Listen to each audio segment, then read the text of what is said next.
नमस्कार, स्वागत है आपका अशोका न्यूज़ 24 में। आपके साथ हूं मैं अशोक कुमार मौर्य। आइए आज की खबरों पर एक नज़र डालते हैं। जनपद भदोही में अपराधियों की खैर नहीं, पुलिस मुठभेड़ में इनामी हुआ गिरफ्तार। स्वाट व थाना चोरी की संयुक्त पुलिस टीम को मिली महत्वपूर्ण सफलता।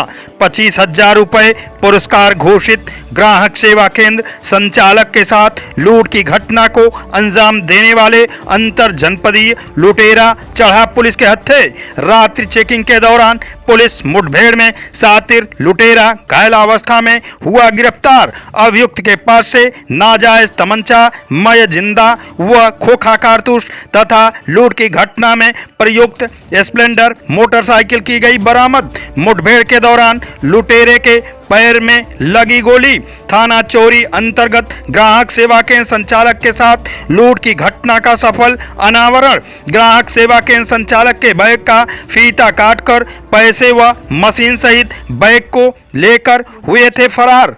गिरफ्तार शुदा लुटेरे के विरुद्ध जनपद भदोही, प्रयागराज, वाराणसी व जौनपुर में लूट, चोरी व जालसाजी सहित गंभीर अपराधों के लगभग 1 दर्जन अभियोग है पंजीकृत। लूट की घटना में शामिल लुटेरे के एक अन्य साथी की तलाश अभी भी जारी।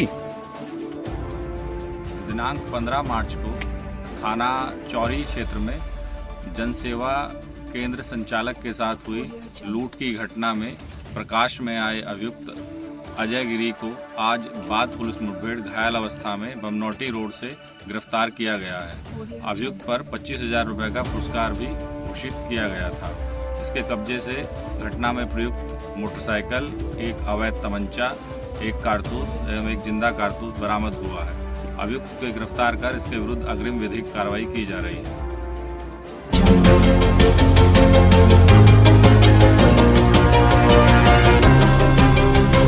ट्रक टेलर की टक्कर में चालक हुआ गंभीर रूप से घायल। जनपद भदोही गोपीगंज कोतवाली क्षेत्र के छतमी किशुनदेवपुर के पास राष्ट्रीय राजमार्ग पर ट्रक और टेलर की टक्कर में ट्रेलर चालक गंभीर रूप से घायल हुआ।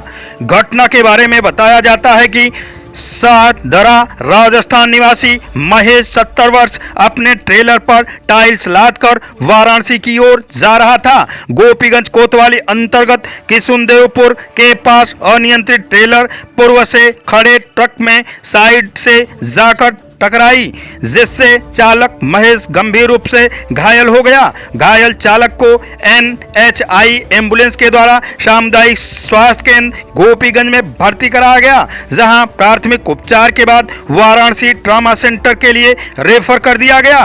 राष्ट्रीय राजमार्ग पर टक्कर होने के बाद लगभग 2 घंटे तक आवागमन सर्विस लेन की तरफ से चलता रहा। मौके पर पहुंची पुलिस ट्रक और ट्रेलर को राष्ट्रीय राजमार्ग से क्रेन के सहारे हटाकर आवागमन सुचारू रूप से चालू करा दिया गया।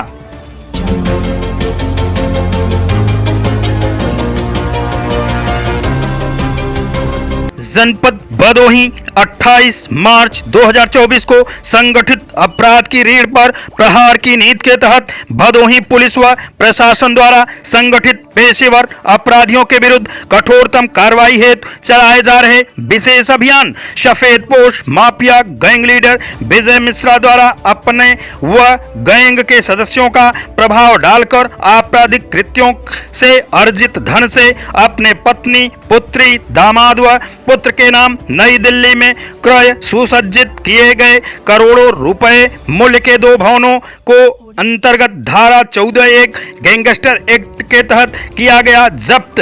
आधुनिक सुविधाओं से लैस साज सज्जा से युक्त दोनों भवनों की कुल अनुमानित कीमत 78 करोड़ आंकी गई। आपराधिक कृत्यों के अर्जित धन से अपने दामाद हरिशंकर मिश्रा के नाम जनपद प्रयागराज में क्रय किए गए करोड़ों रुपए मूल्य की इमारत को अंतर्गत धारा 14(1) गैंगस्टर एक्ट किया गया जब्त। धारा 14(1) गैंगस्टर एक्ट के तहत की गई कार्रवाई में आधुनिक सुविधाओं से युक्त 3 मंजिला भवन की कुल अनुमानित कीमत लगभग 35 करोड़ 5 लाख रुपए आंकी गई। जब्त की गई अचल संपत्ति में साकेत हॉस्पिटल के नाम से निजी चिकित्सालय था। संचालित होता था। जब्त तीनों संपत्तियों की कुल अनुमानित कीमत लगभग 1 अरब 13 करोड़ 5 लाख रुपए आंकी गई। Gang leader mafia Vijay Mishra के विरुद्ध हत्या, लूट, अपहरण, बलात्कार, मारपीट, संपत्ति हड़पने, जालसाजी, रंगदारी सहित गंभीर अपराधों के कुल 83 अभियोग हैं पंजीकृत। श्रीमान जिलाधिकारी भदोही के आदेश दिनांक 18/3/2024 के क्रम में पूर्ण किया जाता है। सफेद पोश माफिया विजय मिश्रा एवं उनके गैंग के सदस्यों के अपराध के द्वारा अर्जित धन संपत्ति में 3 अचल संपत्तियों को कुर्क करने के आदेश 15 मार्च को जिलाधिकारी महोदय भदोही द्वारा पारित किए गए थे। इनमें से 2 प्रॉपर्टी दिल्ली स्थित है, एक प्रॉपर्टी जसोला में पोपिया टावर है, कमर्शियल टावर है। इसकी अनुमानित लागत लगभग 70 करोड़ है, जो विजय मिश्रा ने अपने परिवारीजनों के नाम खरीदा था। और दूसरी प्रॉपर्टी आनंद लोक, दिल्ली के पौष इलाके में आनंद लोक में एक आवासीय फ्लैट है, जो इसने अपने बेटे के नाम लिया था, खरीदा था। साथ ही साथ प्रयागराज स्थित अल्लाहपुर में 3 मंजिला एक इमारत है, जिसपे कि साकेत हॉस्पिटल संचालित किया जा रहा था। इसकी अनुमानित लागत लगभग 35 करोड़ 5 लाख रुपए है।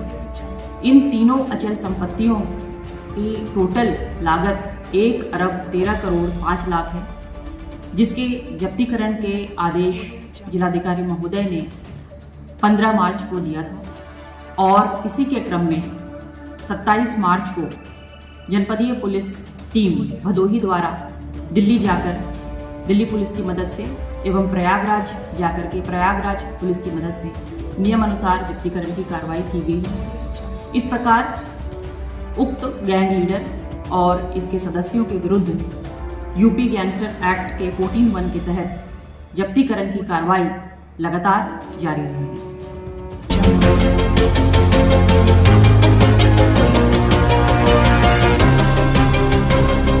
जनपद भदोही पुलिस द्वारा आपराधिक प्रवृत्ति के व्यक्तियों के विरुद्ध लगातार की जा रही प्रभावी कार्रवाई, थाना दुर्गागंज पुलिस टीम को मिली महत्वपूर्ण सफलता। पुराने विवाद को लेकर अवैध तमंचा दिखाकर शिकायतकर्ता के साथ गाली गलौज व जान से मारने की धमकी देने का आरोपी चढ़ा पुलिस के हत्थे। कब्जे से 2 अदद अवैध तमंचा में 6 अदद जिंदा व 2 अदद खोखा कारतूस बरामद किया गया। अभियुक्त के निशानदेही पर मड़ई में छुपाया हुआ 1 अदद अवैध पिस्टल में कारतूस भी किया गया बरामद। आरोपी के विरुद्ध संबंधित धाराओं में अभियोग पंजीकृत कर भेजा गया जेल। विवाद के दौरान तमंचा से गंभीर अपराध करने के फिराक में था आरोपी। गिरफ्तारशुदा अभियुक्त के अन्य आपराधिक घटनाओं में संलिप्तता की जा रही जांच।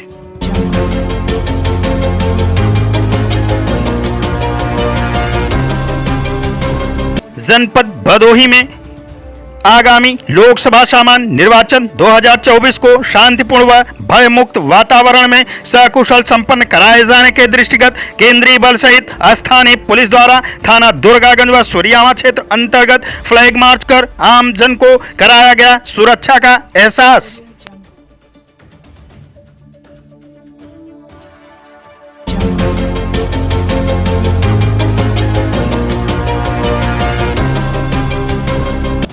जनपद भदोही में एक अचंभित करने वाली घटना घटित हुई, जो कि नगर के Payal talkies MA Samad inter college के सामने एक दिव्यांग महिला जो बोल व सुन नहीं सकती, उसका पति जो अचेता अवस्था में पड़ा था, दोनों मूक बधिर हैं। ये दंपति भिक्षावृत्ति भीख मांगकर अपना गुजर बसर करते हैं।